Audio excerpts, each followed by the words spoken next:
quite honestly, 5 minutes is not enough for my 5 minutes of glory on this stage, which I hope I navigate well. This is my first time on this kind of a stage as well. But I'm going to focus my talk on 3 key points. Some things that you've already heard, which I will try to bring a business perspective to, and a couple of other things that I hope will add more value to the conversation here. The first thing, inequalities do not benefit and are a risk to both the society and to businesses.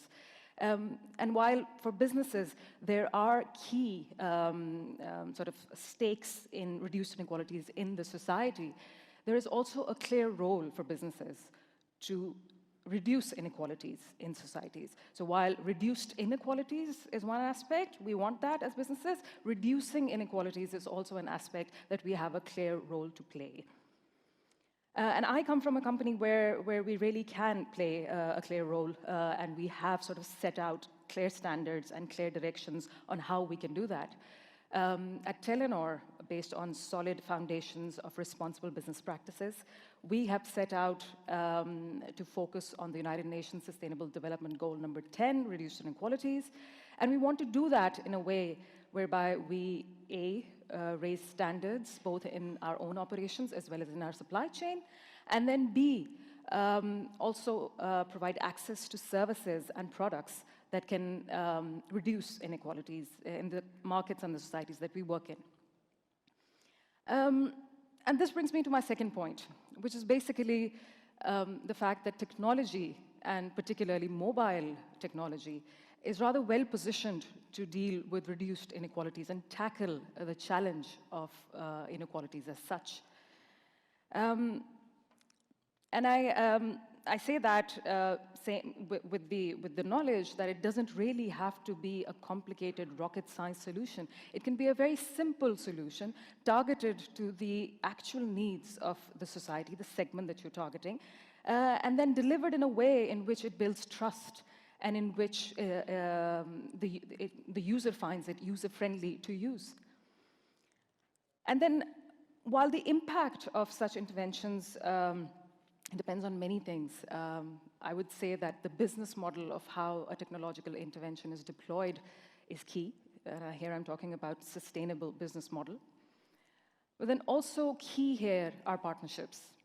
How do we bring the necessary expertise and the necessary knowledge into the whole mix of the technological intervention so that we can connect the dots and we can really guide the intervention towards a space where results are achieved and we're able to navigate the success in the right direction.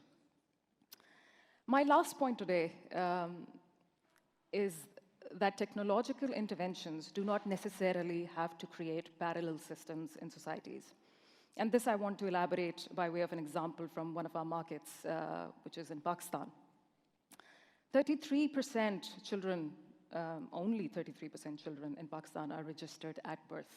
This is primarily because it's a long, tedious process, costly, time-consuming, particularly for rural parents who have to travel a long distance to actually reach a designated government entity to have their child registered. It's not easy. So they don't prioritize it. And a birth registration, may I remind, is essentially a child's passport to protection. And it is basically an access point and an access gateway for these children to have education, to access health services. So together with our partners, UNICEF and the local governments, we set out to launch the Digital Birth Registration Project. This project effectively is a simple solution. You actually have an app in the hands of health workers, marriage registrars, Telenor's distribution network points.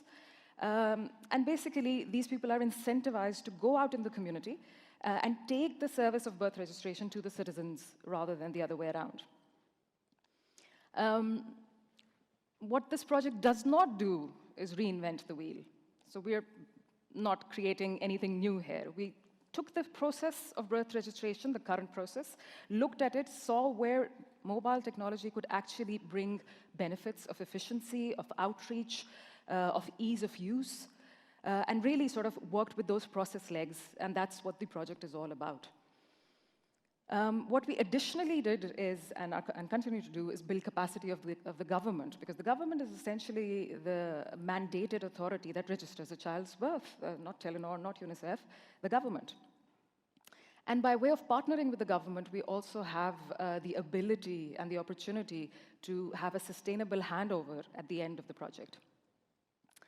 As of April this year, we've been able to register 740,000 children using this service, which basically means that these children have a better chance at being protected from things like child labor, child marriage, sex trafficking, and also have a better chance at having an education or being treated at a hospital. In the end, ladies and gentlemen, I'll leave you with a thought. 1.1 billion people in the world do not have access to a formal ID. Yes, I said billion. And I would encourage you, before I leave this stage, to give a thought from your standpoint and from your unique vantage point on how you think mobile technology can, in other ways, sort of bring the access of identity to these invisible billion. Thank you very much.